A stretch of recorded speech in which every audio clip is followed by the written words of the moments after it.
What up, and welcome back to the Kraken Cans Podcast, the podcast we talk all things cryptid, all things urban legends, and all things just a little bit spooky. That's right. I'm Mike, joined here by Corey. With what letter? An E. An E. That's right. Yeah. That's right. With a D. Coreyed. Or Cordy. Cordy. Could be. Before we get into the episode, I want to just tell you guys to all follow us on social media. If you enjoy the podcast, make sure to go over to social media. Follow us. We're on pretty much every social media platform at Kraken Cans Cast. So check us out. Find us. If you enjoy this episode, make sure to drop us a 5-star review. If you don't like it, keep your ass on a scrolling. And Corey, what's up? What's up? What's up? How you doing? Oh, I'm doing great. So you got the Flatwoods Monster. I keep wanting to say Fleetwood. The Flatwoods Monster. We're still in West Virginia. This Yeah. guy's still in West Virginia. Yeah, you like to when you go to visit a place, you linger. Yeah, I don't like this. I don't like to come right home. He went over to Ireland, went to the castle. He lingered there, met an otter. Now we're in West Virginia. He went to an abandoned amusement park. He lingered, and now we got this. That's right. The Flatwoods Monster. The Flatwoods Monster. But before we get into the episode, Corey, what beer we got for today? We got a new one for the cast today in a couple multiple levels of different. So this is Meteor Shower Pale Lager. Meteor, like the thing from space, and shower, like the thing Corey could really use once in a while. And this is from Ghost Fish Brewing Company. And this brewing company is a gluten-free beer company. I've never had a gluten-free beer, so this is my first. I don't think you've ever had a gluten-free beer either, have you? No, I like glutens in all my stuff. Yeah. Did you try this one yet? I just took a sip of it. Yeah. Yeah. What do you? Well, we'll get into that. But yeah, when I was getting this beer, I had no idea it was a gluten-free beer because when I go into the beer store and look for beers for topics, I just look at the colors, and I just look at the names of the beers and the pictures on the cans. So I was just venturing around this store, and I saw this one that said Meteor Shower, and I was like, yep, that's the one, folks. So I picked her up, and I brought it to the register, and the guy was like, this is a gluten-free beer. And I was like, oh, yeah? No, I didn't know that, but I'm going to get it. Made with buckwheat. Buckwheat. In case anybody's interested, buckwheat. I don't know if that's what it's made with. So this company is located in Seattle, Washington. Oh, man, the hipster capital of the U.S. What do you think's more hipster, Seattle or Portland? I think Portland's a little bit more hipster. I was going to say, California's pretty hipster. Well, yeah, but, you get into Portland, Seattle, you're, next level. It's a lifestyle up there to be a hipster. Requirement. This beer here is a 4.5% pale lager. And this beer actually earned a silver medal for Best Gluten-Free Beer at the 2017 Great American Beer Festival. I'd be anxious to know how many beers were entered into this category. Yeah, there's only 2 beer companies. Yeah. No, I don't know. I do want to. I might look that up while you're reading. Yeah, that's fine. Ghost Fish Brewing Company, their vision is to be the leading supplier of dedicated gluten-free beer in North America. We desire to be the preferred gluten-free beer choice for retailers and consumers based on taste, quality, and value. We strive for sustainable yet moderate growth and annual profitability without compromising our core values. And this is an easy tie-in to the topic, as we're going to get into here just shortly. The first sighting of this story involves what some say is just a meteor going through the sky and hitting the ground. And, well, folks, that's why I picked Meteor Shower. Because was it a meteor or was it an alien? I don't know. Hey, and there were 33 entries. 33 into the gluten-free. Okay. And this is really funny. I mentioned what's more hipster. The winners were out of Portland. Seattle was second. So damn. Gluten-free. This is a hipster thing. Yeah, I guess. Yeah. Or if you can't have gluten, I guess this is. Yeah, it's true. If you have gluten allergies, this is it. It's your beer. Cheers. Cheers-ski. I'll be honest with you, Corey. My first impression is I don't really like it. I don't know. Don't you kind of get like a wheat taste though? Like I feel like I get a Yeah, wheat taste. I do get a wheat taste of something. I don't know. It might have been they might have used like buckwheat or something like that to get their like the sugar. I don't know. It's different. I would be probably totally fine if this was the only glass I ever drank of this stuff. I'm not a huge pale lager fan to begin with. I've had a couple before. I think it's a weird beer. I don't know. I feel like there's a reason why it's not super popular, and every brewery doesn't make one. But yeah, I'd be okay if this was the only one of these I had. Yeah, I mean, if it was the only beer I had in the fridge, with maybe some other ones I don't like, I'd probably go to this one. Yeah. So if it was between like a bottle of poop and this one, Corey would probably drink this one. Yeah. Not to say if you're gluten free, give it a try. You might like it. You might like it. I don't know. I am whatever the opposite of gluten free is. Like I make sure there's gluten in everything I eat.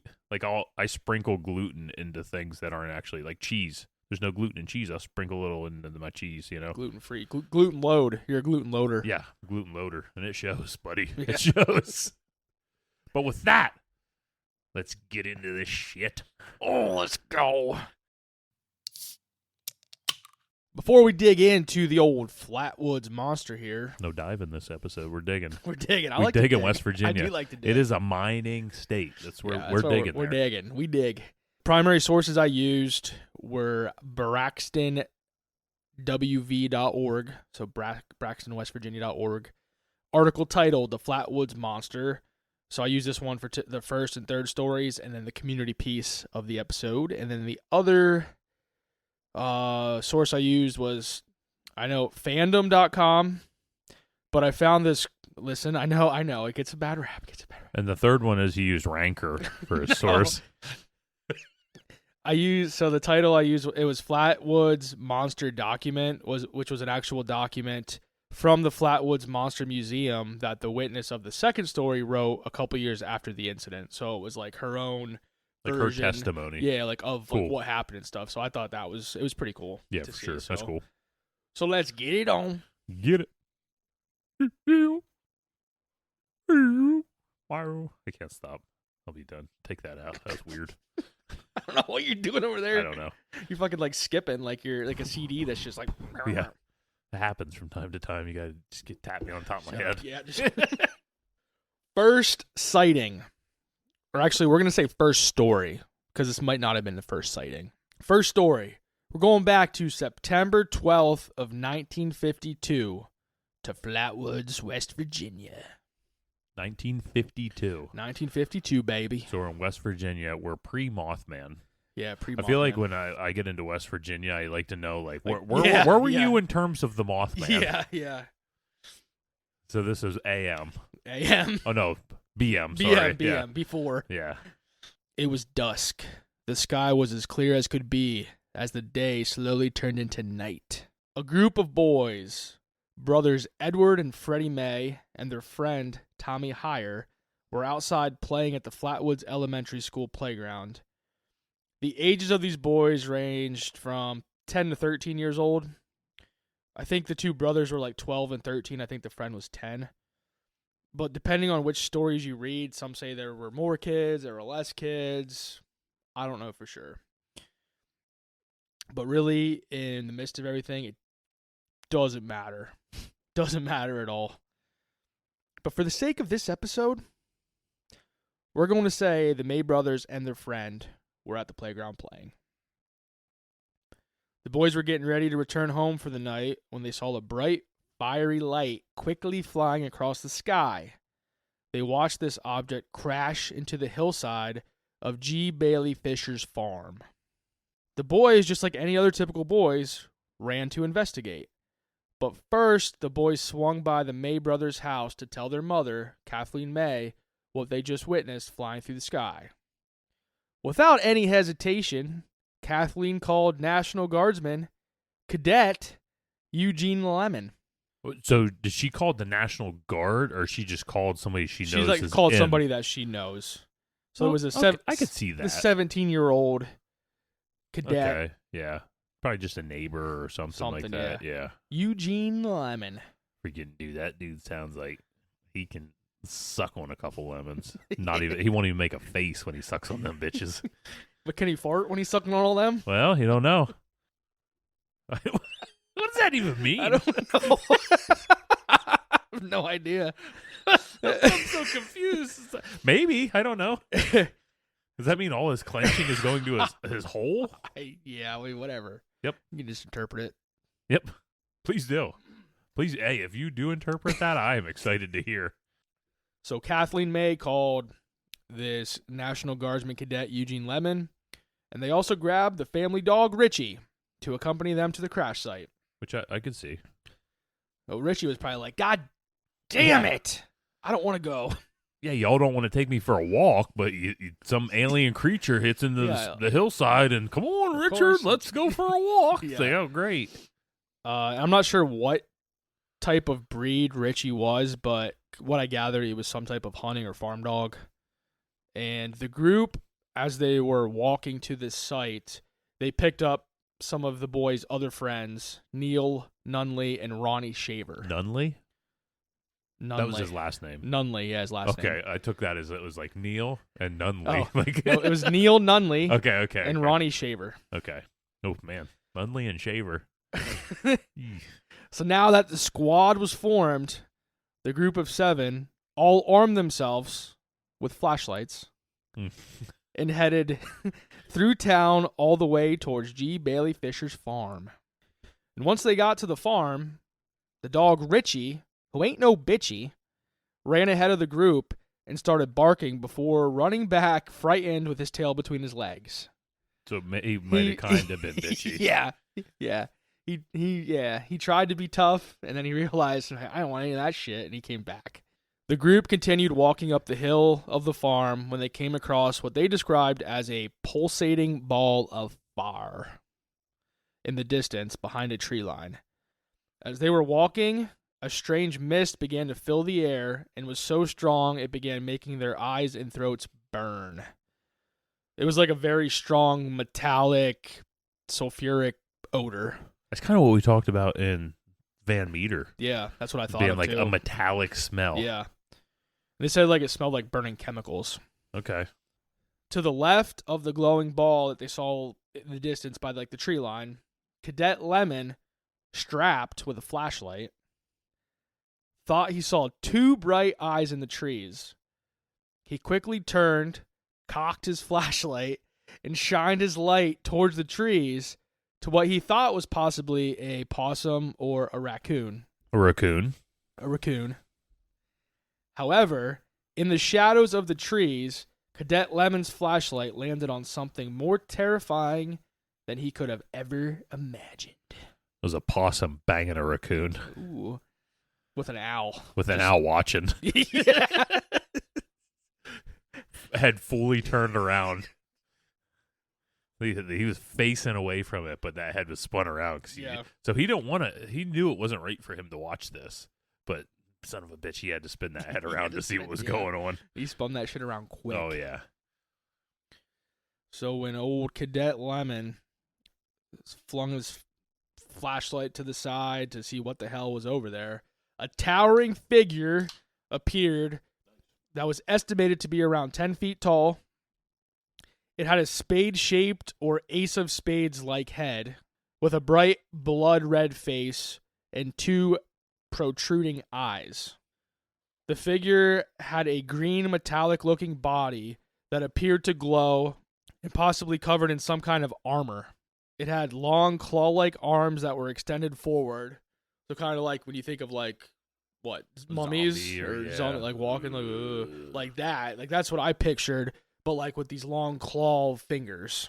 Could be like Edward Scissorhands where he keeps him out so he doesn't hurt himself. Yeah.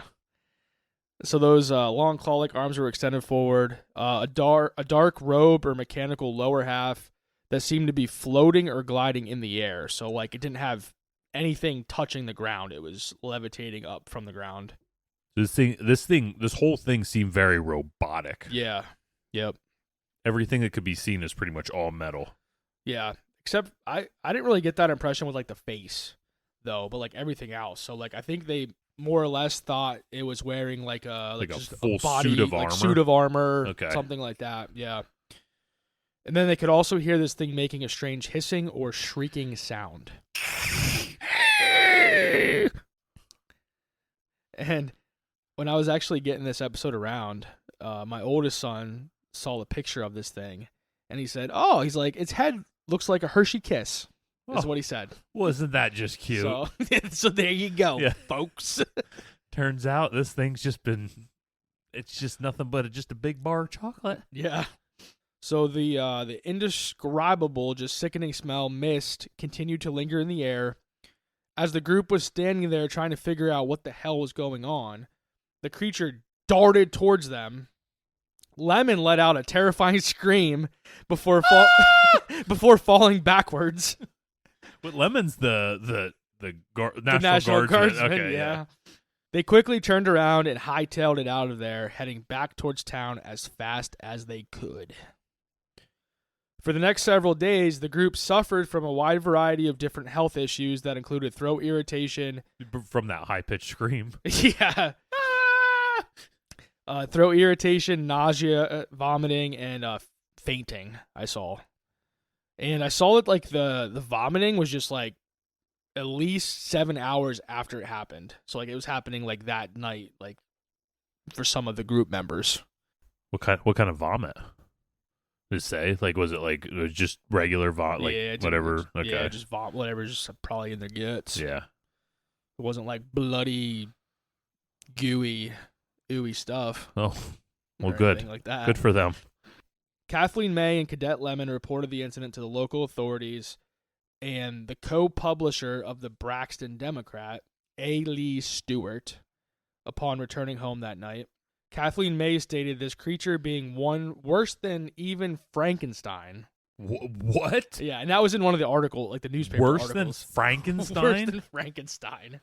Man.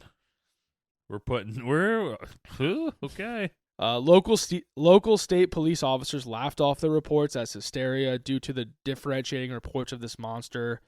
So I guess some of the members said it was 7 feet tall, or some said it was 17 foot tall. So they're like that's nonsense. Like, yeah. Go away. When you're a kid, though, stuff looks bigger. Yeah, that's true. But I also think there's something in a kid as one of your witnesses with that instantly discredits certain things, you know? Yeah, for sure. I mean, I know they're not, like, it's not just all kids as the witnesses, but I don't know. I don't trust a lot of things that my kids have to tell me when they see stuff. Yeah. The local sheriff went out and looked but couldn't find any evidence.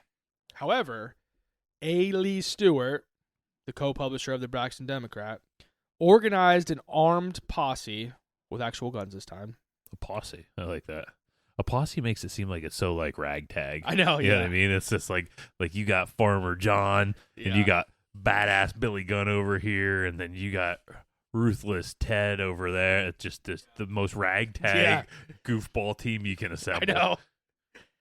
Strapped with shotguns, Stewart, with the help of Cadet Lemon, returned to the scene approximately 30 minutes to an hour after the incident occurred. Once at the site, the group could still smell a sickening odor in the air. He also states that there were some places. This was the publisher or the co-publisher of that newspaper. He states that there were some places 6 to 8 feet in diameter where the brush was like trampled down, which again could be deer, like deer trample down. Bush But there's and no burned. I didn't see anything that said anything about burned because that's areas. what it was like a flaming. Yeah. And what I read about that is like when they at least when the police and stuff went there, they couldn't find anything of any type of like anything burning or anything of that sorts. Interesting. And then Stewart also reported seeing heat waves in the air, which I'm assuming it was like on those really hot summer days when you look all the way down like streets and you can see it's like like the coming off waves the asphalt. coming off the and asphalt. stuff. Yeah. I'm assuming it was something like that, but also like this was 9 to 10 o'clock at night, so it's dark out. And also in September. Yeah, in September. Yeah, so you're saying, like, how could he have seen it at all? Yeah. So I don't know. And then on a few websites or articles that I looked on, it wasn't many. That's why I didn't really put this in, but I want to mention it because I thought it was cool, and I know you'll like it. You? Me or the You. folks? You. Okay. Oh, You. good.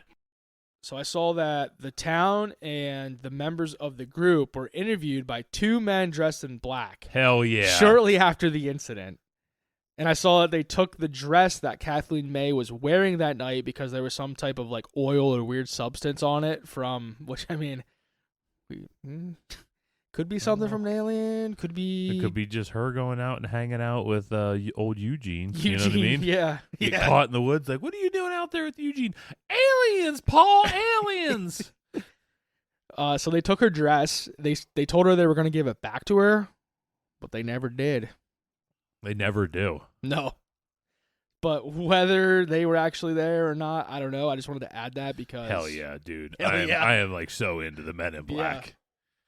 Yeah. I read another chapter of my book the other night. Oh, shit. Yeah, I'm on chapter 3. I thought you were...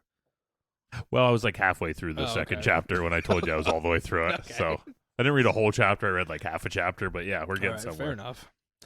And then I do have on here, so I found... I'll show you quick. These were like the 5 pictures that the boys drew of this thing. So all similar. All similar. Yeah, I would say.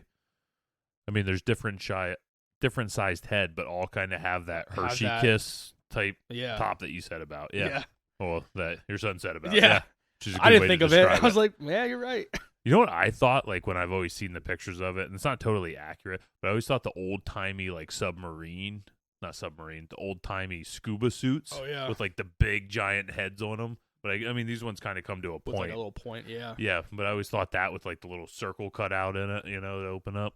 That's what I thought when I think of the Flatwood, because it's just a whole like metal suit kind of thing. Yeah. So that's it for the first story. That's it, folks. So if you like this show, make sure to tune in next week for another exciting edition of the Kraken Cans Cast. Bam. All right, so we're on to encounter number 2. Encounter number 2, story number 2. Story number 2. But as I start reading this, we're gonna realize that this is actually number 1. So you're gonna see it here. What? So we're going back in time, like a couple days. Shortly after the first story came out of the Flatwoods Monster, there was a second report that actually occurred right before the first story. Whether or not it's the same creature, I don't know, but there are similar aspects to this story and the one I just went over, the first one. Was this story not reported till this other story was?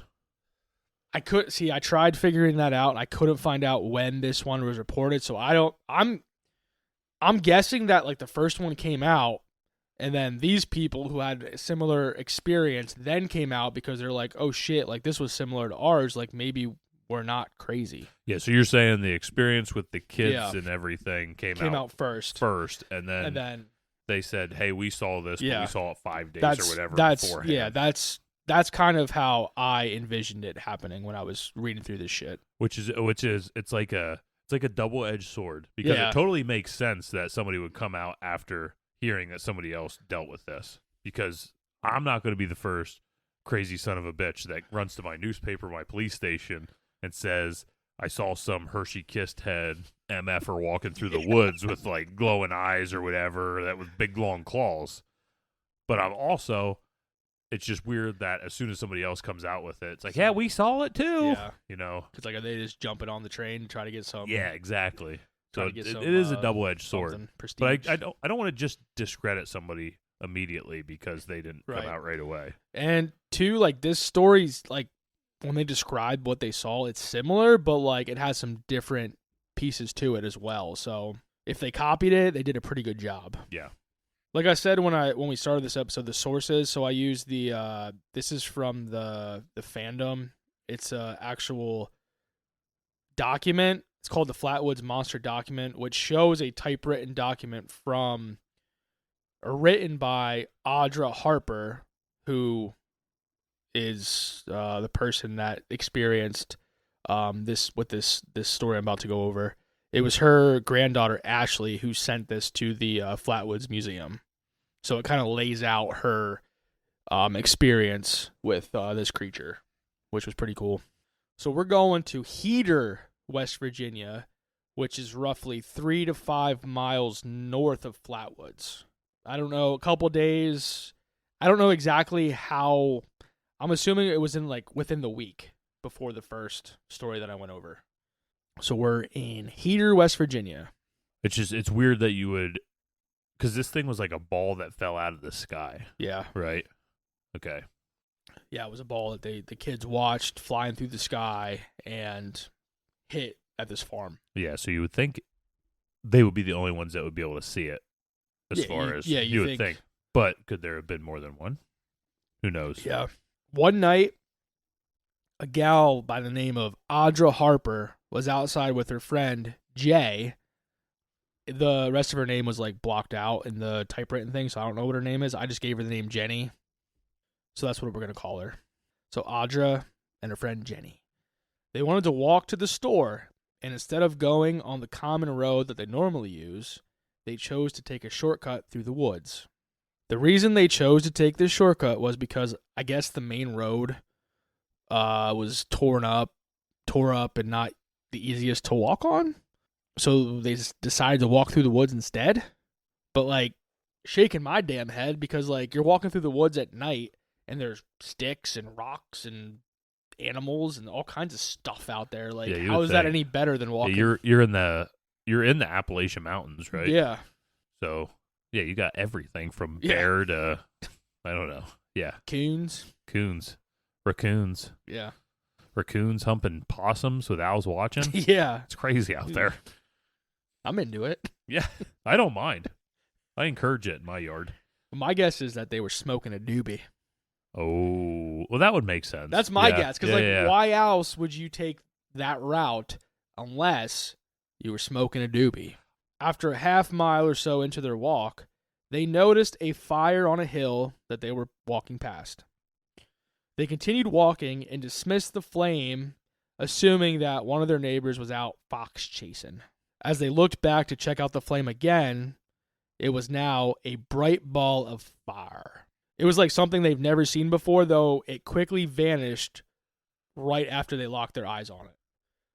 So, like, they saw this flame, they walked, they turned around, they saw this bright, huge flame, and, like, as soon as they saw it, as bright as could be, it was just gone. As soon as the bright ball of fire disappeared, a tall black figure appeared in its place. They described it as being the size of 3 men, like stacked on top of each other. Like 3 men in a trench coat. Yeah. I just think of the movie Angry Birds. I haven't seen the Angry Birds movie. You never saw Angry Birds? But I think of the Little Rascals movie when they go to get a loan. No, like the original one. I saw it like a long time ago. Yeah. They walk in and they're wearing their trench coat, but they have a beard on. They're on each other's shoulders. Yeah. So I'm sure the same thing. Yeah. It was just the mayor in the Angry Birds movie. He was this little bird, but to make himself bigger, he like stacked himself on top of a bigger bird and just wore the big. There. Yeah. And like the little red bird's like everybody knows like that's not you. It's just so funny. Frightened, Audra and Jenny began running. They crossed a barbed wire fence and came to a gate. Audra opened the gate, and as soon as they proceeded through, Jenny closed the gate and yelled, "It is right behind us." So this thing that they saw on top of a hill, who knows how far away, must have been absolutely blazing to catch up. But maybe not as blazed as them, but still pretty fast. Could be. Shooby-dooby-dooby. Audra said she didn't think it was possible because this creature would have had to run over twice the distance as them. They could be slow, too. I know, I was thinking that too. I'm like, well, how fast are you? Yeah. As they got the gate closed, they looked up and the creature was standing right in front of them on the other side of the gate. They were not able to recall the full description of this thing, like all the details and stuff. They just described the creature as being a huge black shape. With a hard P. Ness. Just take that out. Oh, yeah, take that out. Well, you don't have to. They turned and continued to run through the field, dodging rocks, branches, boulders, before making it to the store. Scared to death, as they knew they had to return home the same way they traveled, while at the store, they tried borrowing people's guns for their walk home. Whoa. I know. Excuse me, mister, do you got an extra pistol on you that I can borrow? Yeah, these freaking... high-ass girls. Yeah, these freaking these West Virginian hillbillies are probably like, well, hell yeah, hold on a sec, I got one right here in my dash. But people thought they were imagining things, and nobody believed their story. But my thing is, like, what was so important that they had to go to the store for? Cigarettes. I mean, I'm just guessing they had the munchies. Could be the munchies.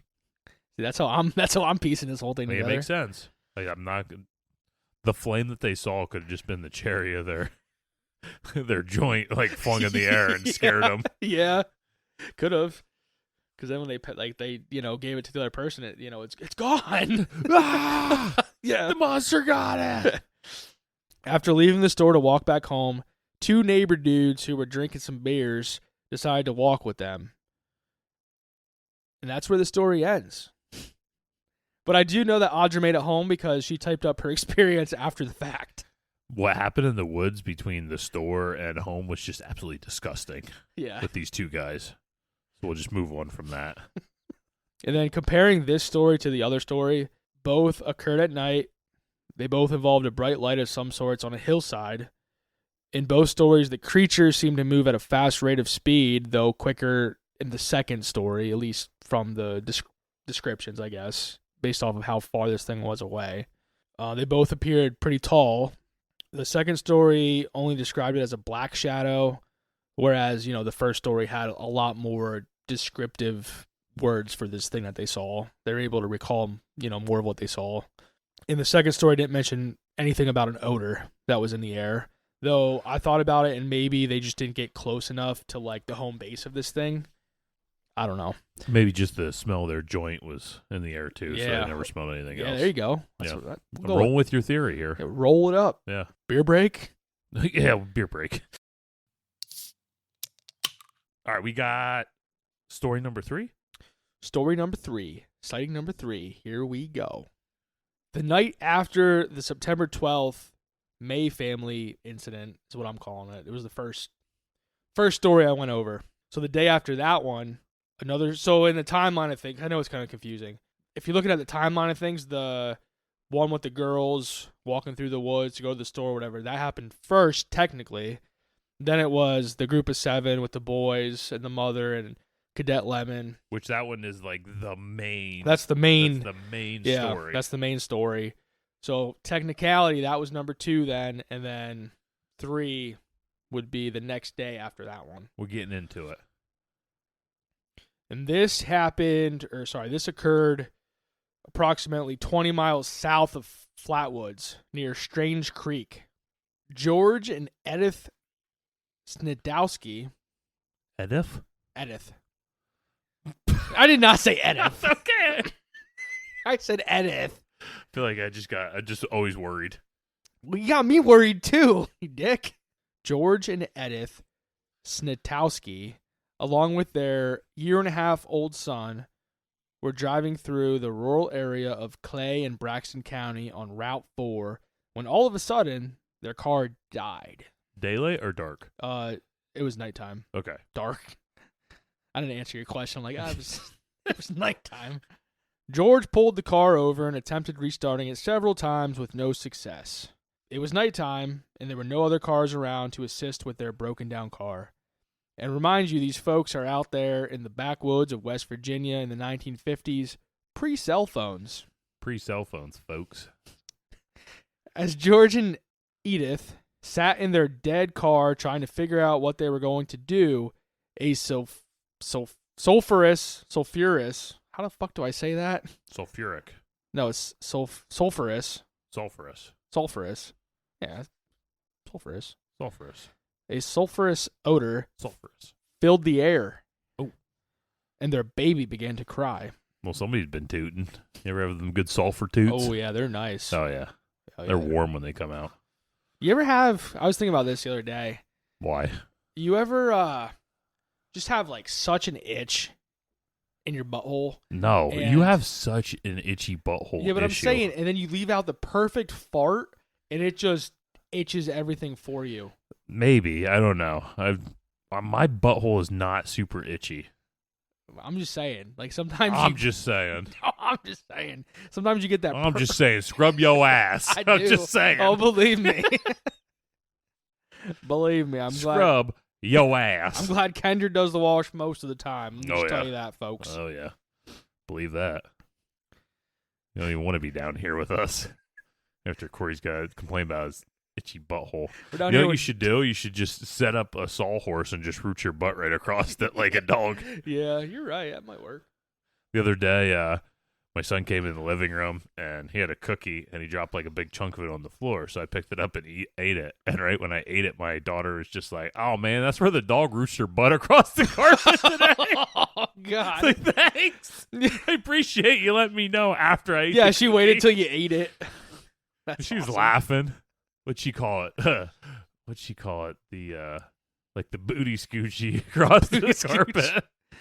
And then you ate it. Yeah, I ate it. This is what it is. So this family's sitting there in their dead car. They're trying to figure out what to do. And out of nowhere, a bright light filled the darkness and lit up the entire area around them. The couple witnessed a 10-foot tall creature hovering in front of their car.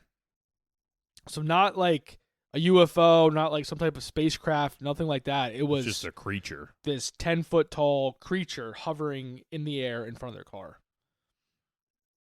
The description they recalled of this creature was similar to the first sighting, or the first story I went over. However, if it's the same creature, I mean, again, there's similarities, but... And we're in West Virginia, where apparently creatures just run rampant. Everywhere. They're everywhere in the Appalachian Mountains. But I guess when they saw this creature, it wasn't wearing its spade-shaped hood. So a lot of like what I was seeing like later on and stuff and just reading about, a lot of people are saying they think like the spade thing that we're seeing is like just like a hood or like part of like the armor or suit that this thing's wearing. Okay. They said that this creature had a reptilian and bony head.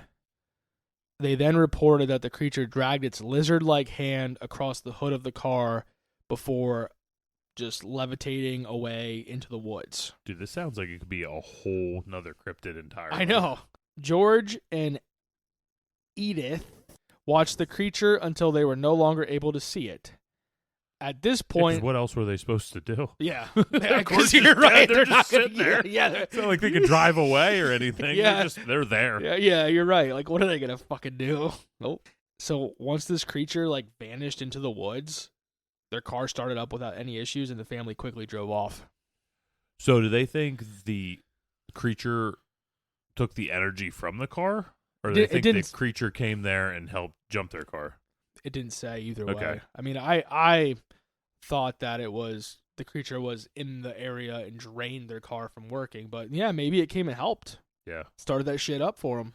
Well, yeah, because how would it drain it, and then as soon as it was far enough away, it just undrained it? You know what I mean? Yeah. The battery's just good and charged now that it's far away. I don't know. Yeah. Interesting. I don't know. But that one's definitely different from the other ones without the head, because I feel like the head shape is a pretty big aspect of the Flatwoods Monster.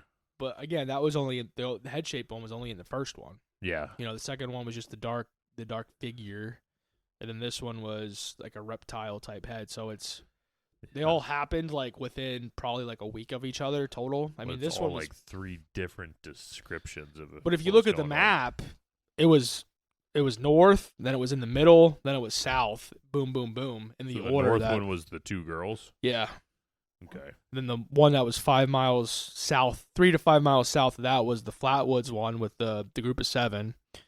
And then this one was, what was it? 20 miles then south from that one. So it was all in a line, like on the same kind of path. Yeah. It wasn't in a straight line, but like you could make a little bit of a curvature line. Yeah. Out of that. Whatever you need to do, I guess. Yeah. But shit. Did I ever tell you about, I saw a meteor before. You ever see a meteor before? Like in the daytime? No. I did. I remember I was 9 years old. We were outside playing. I remember I looked up in the sky and I saw this freaking bright green, it was like a green kind of flame thing just flying through the sky like really fast. And I don't know what the hell it was, but then I remember I told my mom about it, and like later on the news, it said like a meteor crashed, or not crashed, but Dude, there was a meteor came that down crashed. in Ohio. I remember there's a meteor that crashed like far from us, but like we were playing a Little League game when it went over. I didn't see it go over, but a lot of people there saw it go over and hurt, like it hit so hard they could hear it crash. Damn. But it crashed like hundreds of miles away, you know what I mean? Yeah. And here's a fun fact, which I don't know if you're going to throw this in. You know, we like fun facts on this show. Oh yeah, we love them. Do you know how far of a drive it is from Flatwoods, West Virginia to Point Pleasant, West Virginia? 2 hours. We got a 33-minute drive from these two places. So just throwing that out there. Thought that was interesting when I looked at it. I really thought they were going to be a lot further away. Is that like more to the west? Point Pleasant is as far west as you can go. It borders Ohio. This is like in the middle. Yeah. So it's okay. So Middle-ish, yeah. Middle-ish, it's just like, yeah. but it's basically just straight east of Point Pleasant. All right, so Corey, what kind of theories we have on this? Because I do have some of my own theories. I have a theory that I'm really leaning towards, I think, as I go to this. Do you want to say yours, or you want to hear mine and then go do yours? I think this was like some kind of government experiment or some kind of government weapon. That was one of my theories. So I think that's why the Men in Black were there so fast. I also think that's why there was so much sickness coming from this. This could have been some kind of chemical weapon that was sent off by the government in Point Pleasant. Oh, and can I say something quick off of that? Yeah. I didn't put that in here anywhere, but it said a lot of the symptoms that they were experiencing after like having that mist in the air and stuff are similar to mustard gas. Well, there you go. Yeah. This is what I saw. What I saw. Yeah, so there you go. Chemical weapons. You're far from DC, but you're also not super far from DC. You're within like a 4-hour drive from DC, which would seem like obviously they're not going to want to launch weapons right by where all these people live. And if you had to pick a spot like West Virginia. Yeah, West Virginia, the mountains of West Virginia that are super like low populated areas. Yeah. That's my thing. Yeah. Also just the normal owl theory. That's on here too. Yeah. Yeah, it's always on. Yeah. So, the theories I got. The first one I had was alien encounter, which is one of the most popular theories, that the Flatwoods Monster was an extraterrestrial being. Witnesses described a tall, hovering figure with glowing eyes, claw-like hands, and metallic skirt-like lower body. Some believe the monster was a stranded alien whose spacecraft either crashed or landed in the area. So, if we're going that route, like I could see just based off of like the map that these three, if it's the same creature, if you look at the map where these three stories happen, like maybe it kept crashing in these spots because it just something was malfunctioning and boom, it crashed at this one, boom, boom, like could have been. You're saying it fixed itself and then just crashed again? Yeah. Okay. Maybe. I don't know. I'm just speculating for the folks. Yeah. For the people. And then the next one. There you go, folks. Government experiment, which that's kind of like, that's where my mind went to with this whole thing. Yeah. So this theory suggests that the creature was some sort of government experiment, possibly a robotic probe or a classified military test gone wrong. The strange mechanical-like descriptions of the monster have led some to speculate that it could have been advanced technology being tested in the rural West Virginia landscape.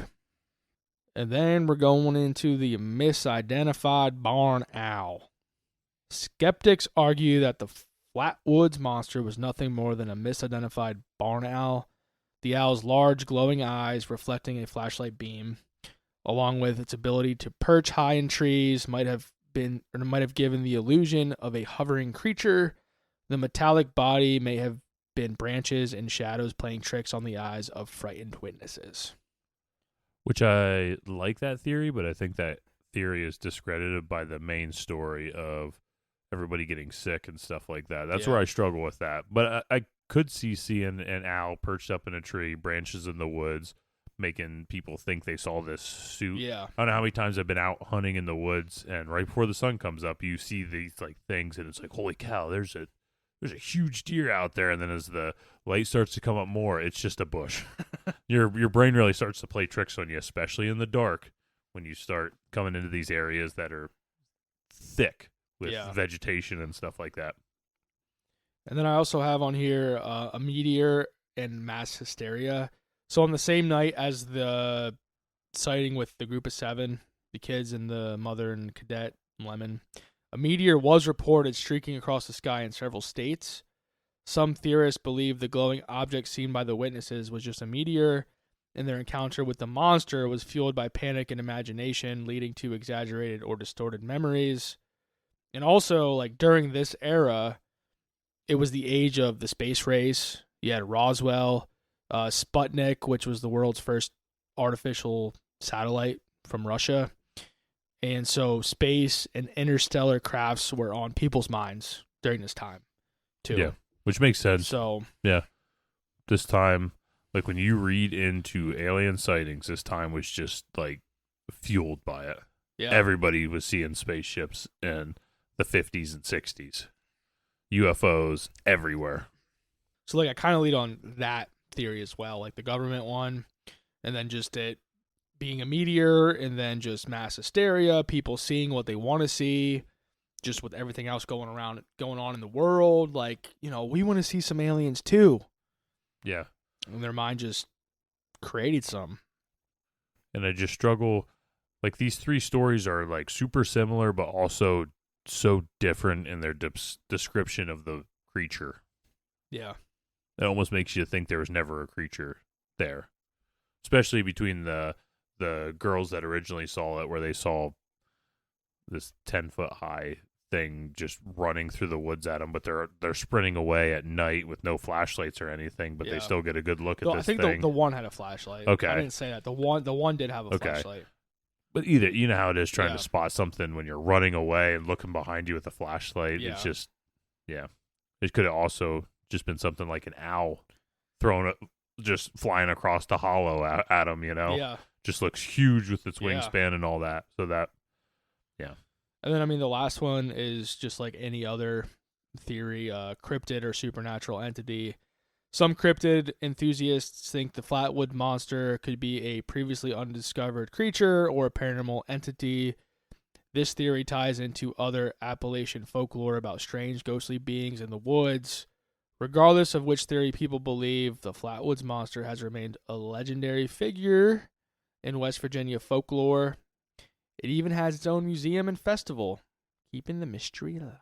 Dude, they just have all kind of cryptid know, festivals in West Virginia. We need to do the West Virginian tour, I think. I know. We got to see. It would be awesome if they, like the Mothman Festival and the Flatwoods Festival. There's also the Vegetable Man down in West Virginia.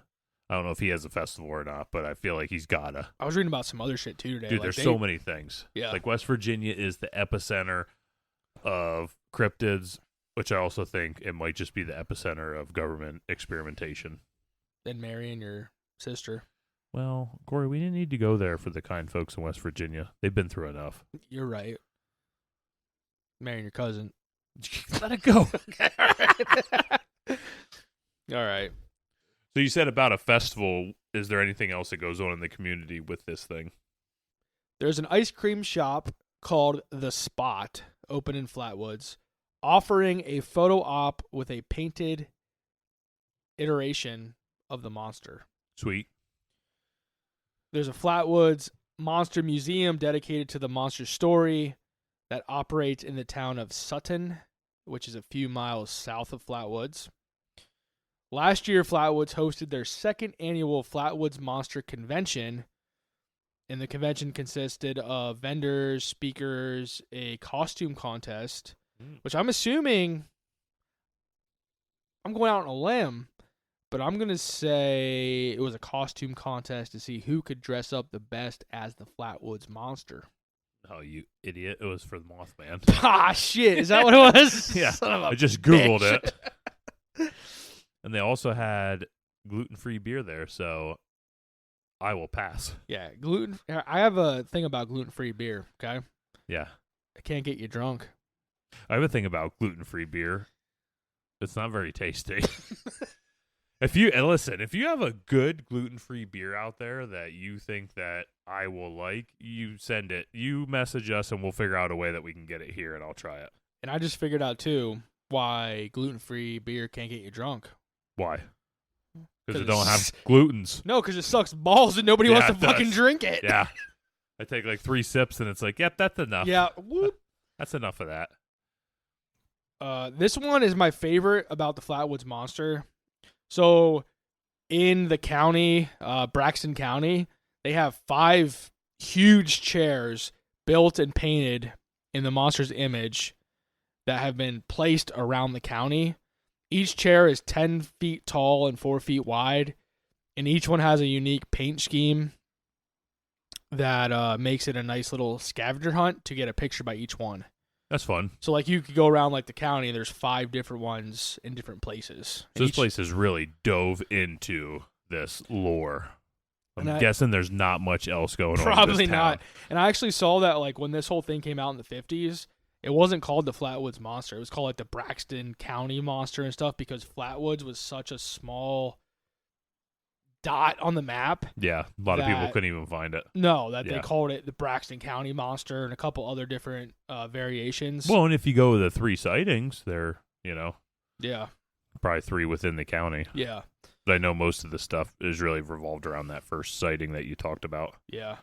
And I also saw, too, that the first sighting that occurred with, like, the group of 7 on that farm or whatever, it sits on private property nowadays, so it would require you to get special permission if you wanted to get a close-up and investigate. That'd be fun. Yeah. So don't be going out there on your own without permission. Yeah, listen here, folks. You got to ask for permission. You might get it signed. You might get shot. You son of a bitch. I was trying to say that. I couldn't get out the words. Raped. Ooh. Never know. Yeah. All right, folks. It's time to go on to the folklore score. All right, we're back. Folklore score time. Corey. Which I just saw yours. All right, let's do the big unveil. Corey, I got a 17. I had a 24. A 24. This might, oh man, I was thinking we might have had our first 30 this episode, but I think it's close. It's going to be 41. 41. Yeah. If you don't know what our folklore score is, we rank everything on a scale 1 to 5 or 1 to 10 in 5 different categories: spookiness, historical, cultural, significance, believability, uniqueness, and threat level. And we add our scores together. We throw them on the board. Boo Hag at number 10 was the one to beat with a score of 60, and this son of a bitch didn't take it. With a score of 41, that puts it at a mild myth, which, Corey, this might be our first 40 I think we've done. Shut the hell up. I'm going to slap you. So let's just dive through our scores real quick. For spookiness, I gave it a 2. I gave it a 4, gives a slight chill. Yeah, I got a lighthearted tale. I just wasn't totally sure on what to think of this thing. Historical, cultural significance, I gave it a 3. I feel like it's only big in that area. Yeah, I mean, I gave it a 5 too, but I guess my area was a little bigger than your area. Yeah, I guess, whatever that means. Believability, I gave it a 3. I gave it a 4. Uniqueness, I gave it a 7. I gave it a 7. And threat level, I gave it a 2. I gave it a 4 just on the fact that a lot of people got sick and stuff for several days. A lot of throwing up and a lot of other throat irritations and some fainting and whatever the hell else happened. I gave it a 4. Yeah, I gave it a 2 just because it just has claws, but it doesn't seem to do anything with them. That was all I could think, So with that, we got another episode in the books. Kraken Cans Cast. Try to talk like you. Please do. Go ahead. You can do our socials. Follow us on. Just do them regular. Okay, I told me to do it like you. I said just you do the socials. Follow us on Facebook, Instagram, TikTok, and the YouTube. Don't forget Threads and the X. You can forget about them. Yeah, you can. They're dead to me. And And with that, you say something else. Yeah, if you like us, make sure to hop on, give us a 5-star review on whatever you're listening to us on. It'll help grow our cast. Because we're growers, baby. We're growers. We're also showers. That's right. Mike's dumb. I'm Crack Daddy Mike, and dude, Corey is way off today. On like, his timing is way off. I'm Crack Daddy Mike with a C, and I'm out. I'm BK Corey with an E. And if you don't know what BK stands for, it stands for butt crack. Corey's stupid. Like dumb. It's too late. Corey's stupid. That one.